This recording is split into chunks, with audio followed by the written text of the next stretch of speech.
and welcome to our podcast, The Journey to CEO Success.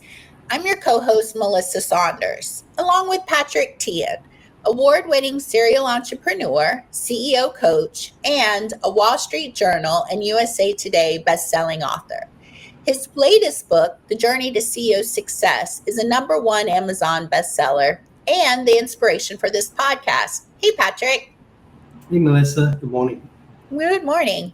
And I'm also excited to welcome Bob Denison, the president of Denison Yachting, one of the most recognized names in the global yacht brokerage industry.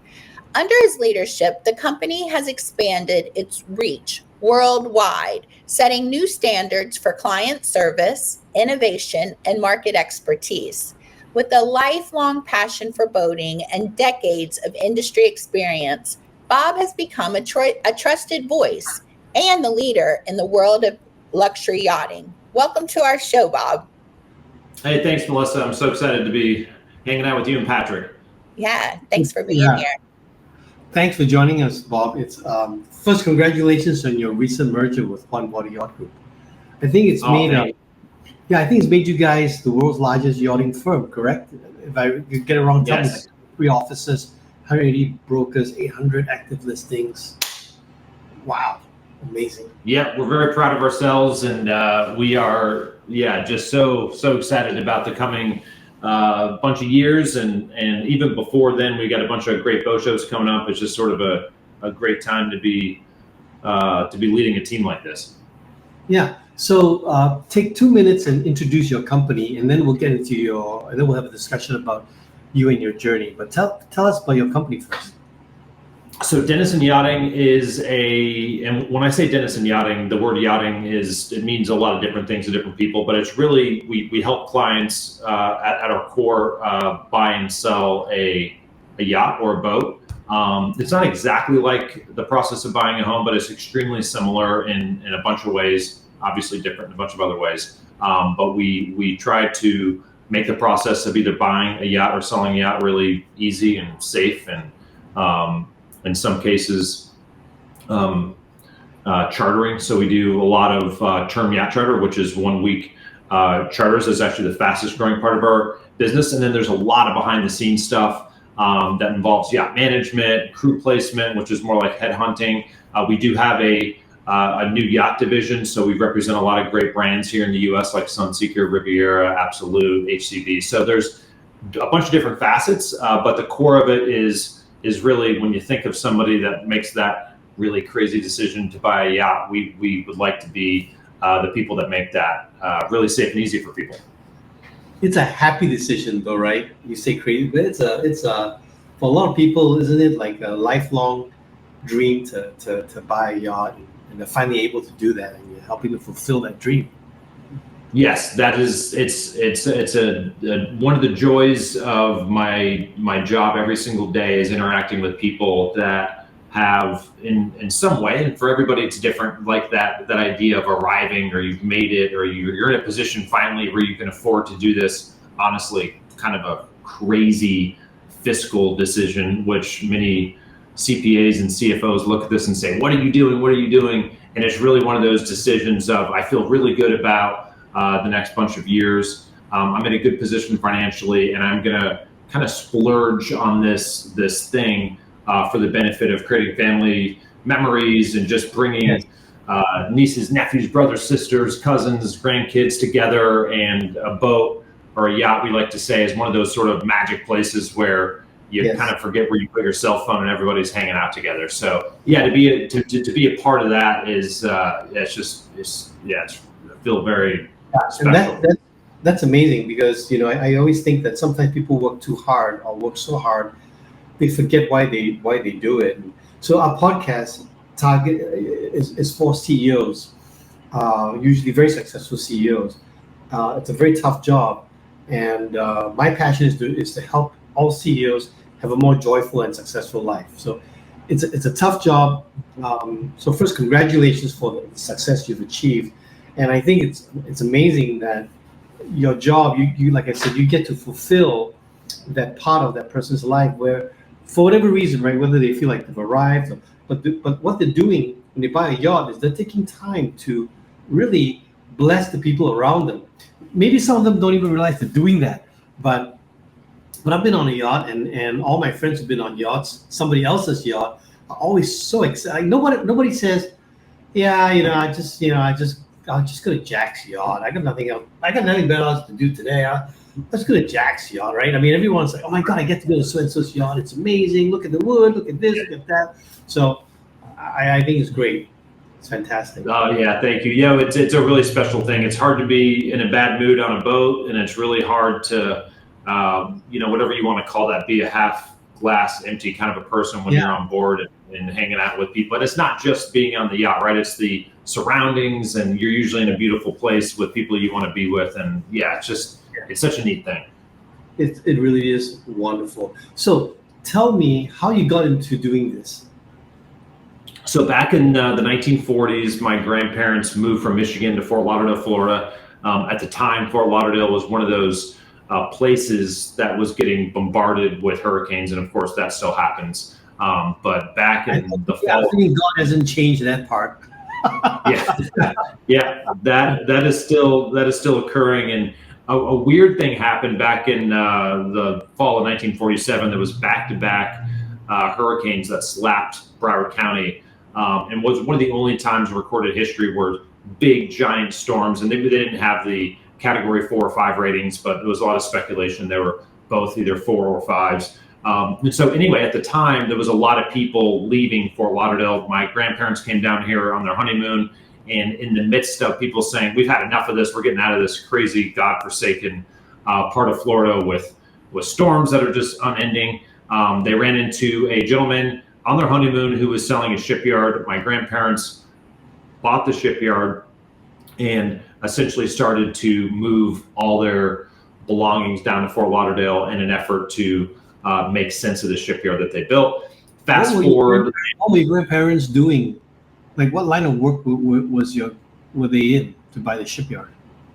Yeah, so at the time, my grandfather, his name is Frank, married my grandmother Gertrude, and he was doing a lot of, and this is up in Michigan, marine repairs. He was in trucking. He was messing around with diesel engines on boats. Was one of the first people to do that a long time ago. And so he had both of them were entrepreneurial. Both of them were people that love the water, and that opportunity was very fortuitous. So they're down here, they have a shipyard, and they immediately engage with NATO contracts that go up to DC. They get minesweeper patrol boat contracts, which were a huge deal down here in Broward County. At the time, they were the largest private employer in Broward County. And when that war contract dried up and they delivered all their boats successfully, a lot of really cool stories from that era. But one of them was the shifting quickly from minesweepers to building private yachts. And back then there was a few big players in the US doing that. And my grandfather and grandmother started doing that in the 50s, 60s, 70s. And one of the things that they kind of introduced to the yachting world was the idea of a boat as a place more like a home that you could talk just like this and have a cup of coffee or a nice, drink in your hand or whatever, and be around each other in an environment that wasn't super white glove, kind of Great Gatsby. You need to say the right things in the right rooms, and you can't say kitchen, you have to say galley, and all those sort of intimidating things back in the Gilded Day era of getting onto a yacht and getting the stuffy there was a lot of pretense. And one of the things that my grandparents did in the shipyard that they ran and owned was called Broward Marine. Those Browards were really a much more casual, family-friendly environment, way to be on the water and not have to feel like you need to have your pinky popped when you're drinking a glass of something or have your three-piece suit on. So it became much more of a casual gathering space for people. That's fantastic. So how did you get into doing this? So your grandfather, then your father was in the business too, I get it. And then did you always know that you were going to get into this business when you were growing up? I wasn't totally sure. I definitely wanted to and aspired to. It was great respect my brothers and I had for what my grandparents and my parents and uncles were doing.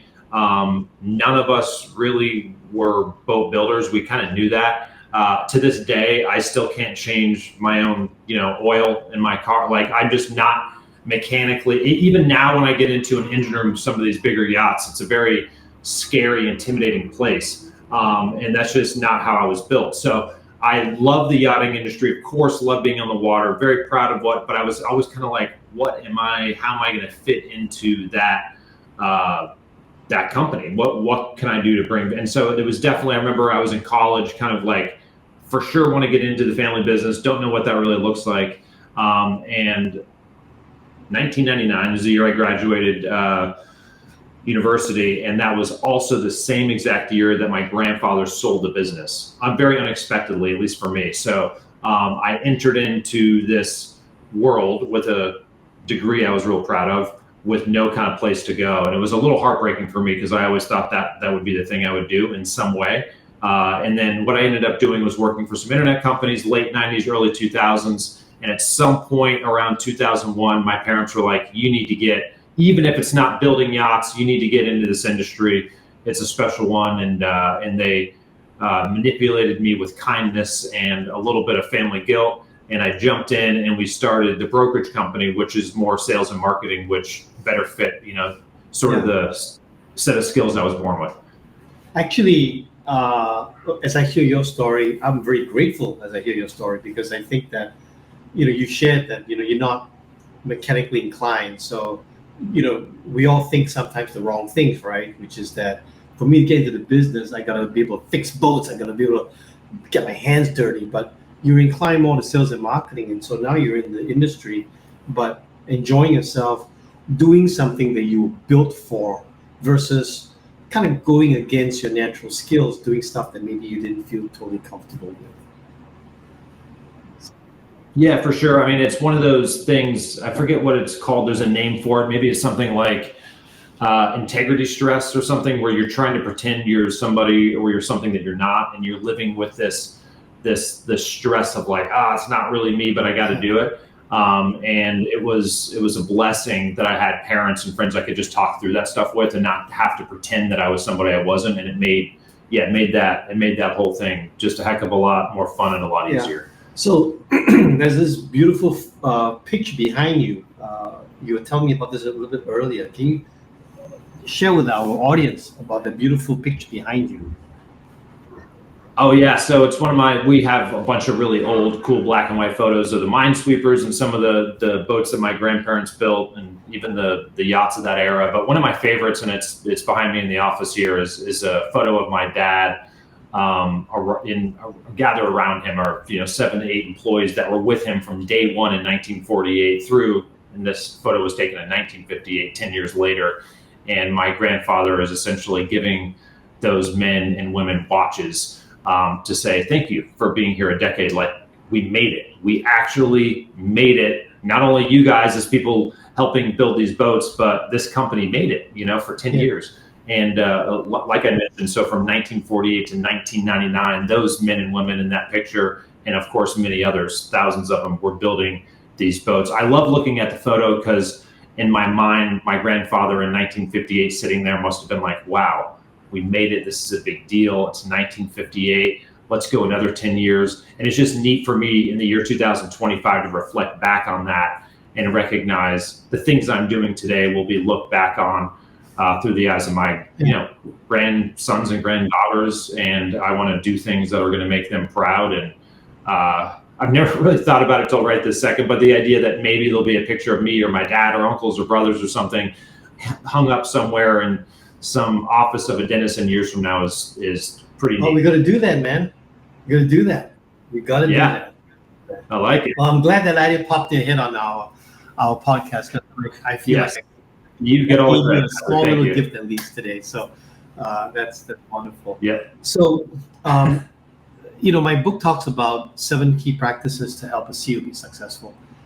And I go through a couple of practices for yourself, growing yourself, and then about being faithful with the things around you, and then about making the environment great for the people that work for you. And the last practice is something I call focusing on your core customer.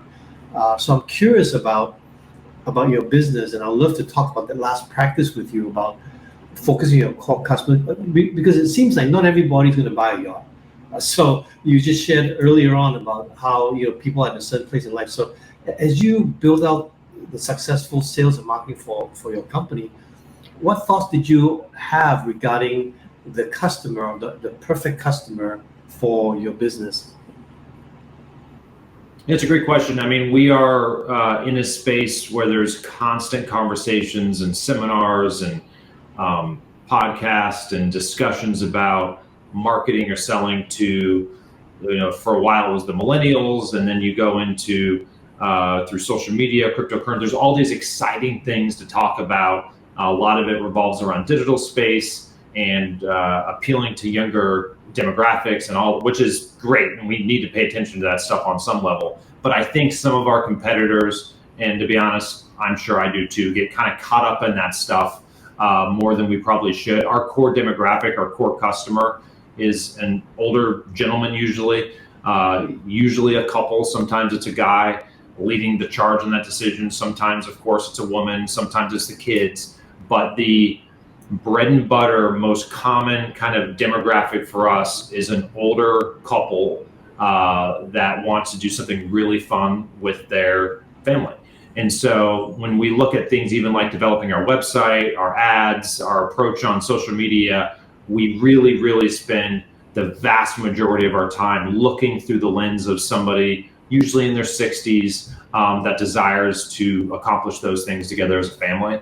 And it's not the most exciting thing to talk about. We don't win any progressive marketing awards, but we really try to stay true to that demographic. And sometimes it seems silly, but there's a lot of our competitors' websites that frankly are much nicer than ours. They're way cooler looking, but we choose to make sure our fonts are larger and very easy to navigate. And that's just a reflection of us paying attention to who the people are that are ultimately buying these boats. So your core customer is someone that is has to have kind of arrived, right? As far as work, as far as success is concerned. I mean, unless you, like you said earlier, unless you have, frivolous money, right, to enjoy yourself with, you can't afford to go out and buy a boat like that. So it's usually someone that has already succeeded. Now,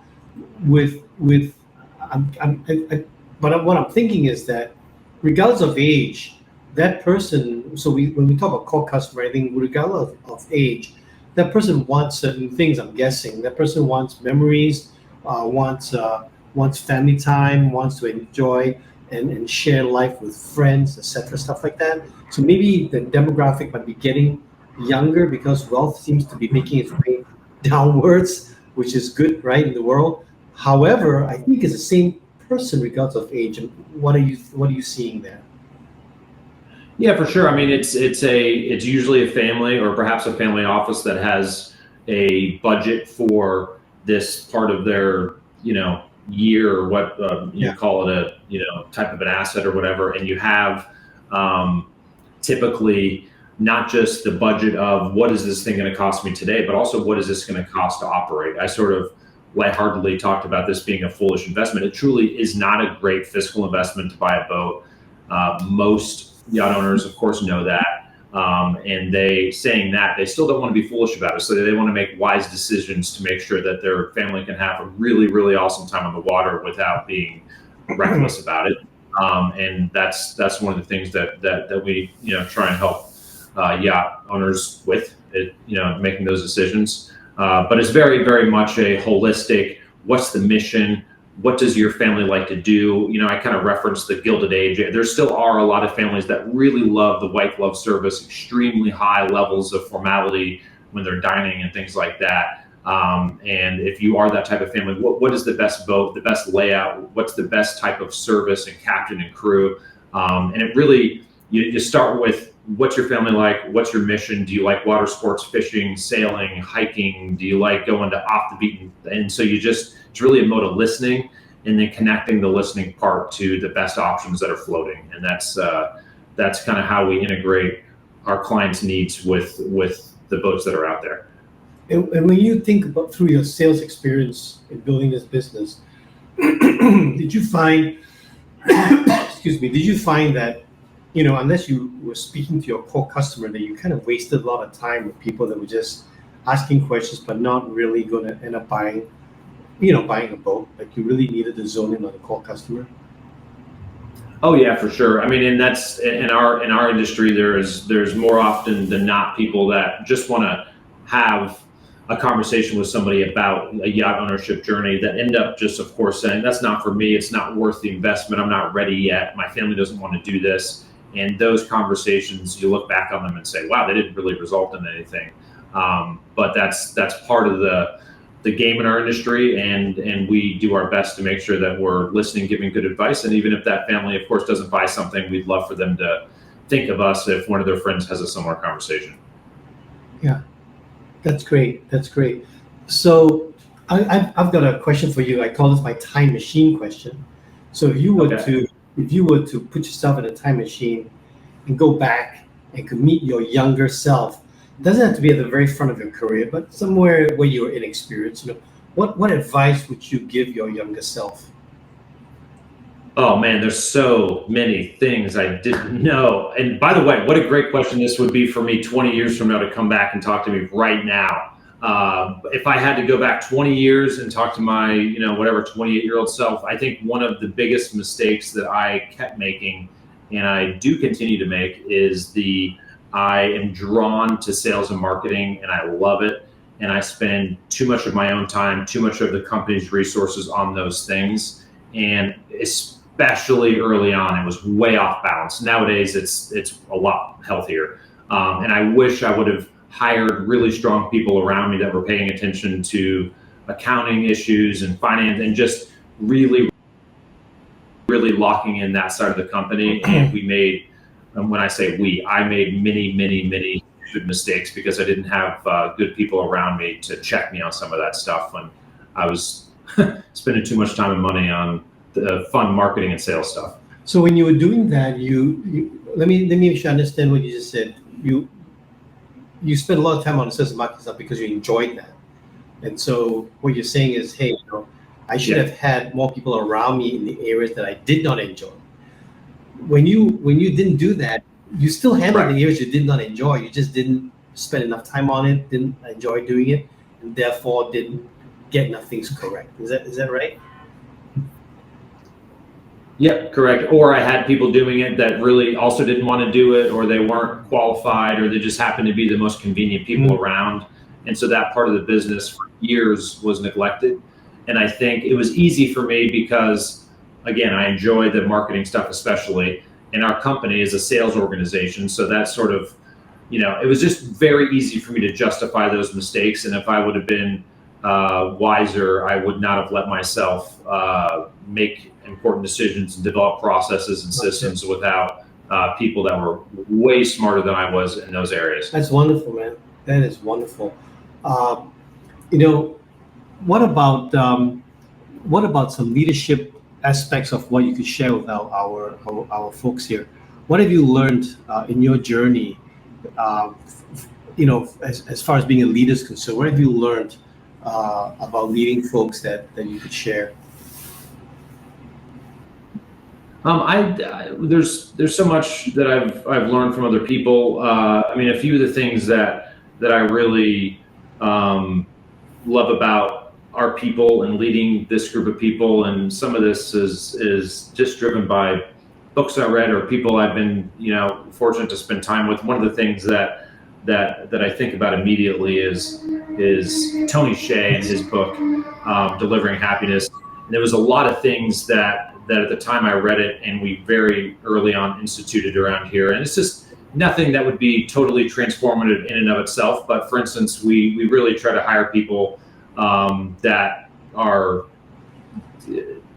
can very easily be themselves in a work environment. So I think that was one of the things Tony did really well, and leading people here means that we really, really want to build an environment where people can be themselves, and even if they're a little weird or silly or whatever, they still get the job done, but they have a hell of a lot of fun in the process. And we want to be one of those places in the yachting industry, which typically isn't conducive for those kind of people to just be themselves. And when you have people come together, work hard, and they're different, and they can express different views and say different, it's just that not only is it fun, but I think excellence is bred. How do you say that? Excellence is bred through an environment like that. So that's one of my favorite parts of leadership is just allowing people to be themselves and put them in a place where they're extremely comfortable to feel good about what they're doing and feel good about who they are. Thank you. Man, you reminded me of Tony Hsieh's book, Delivering Happiness. That's actually a great book. So for our audience out there, if you haven't read Tony Hsieh's book yet, it's a great book, Delivering Happiness. So thank you very much for sharing that. Yeah, it really is. It's on my top 10 list. So your journey has been strong and powerful. Now tell me, can you think of either a low or a high point? Let's go with a high point. What have you done to celebrate the high points in the business? I mean, your father over there celebrated with giving the watches, right? Is that what you said? Watches, and so what do you do to celebrate the high points?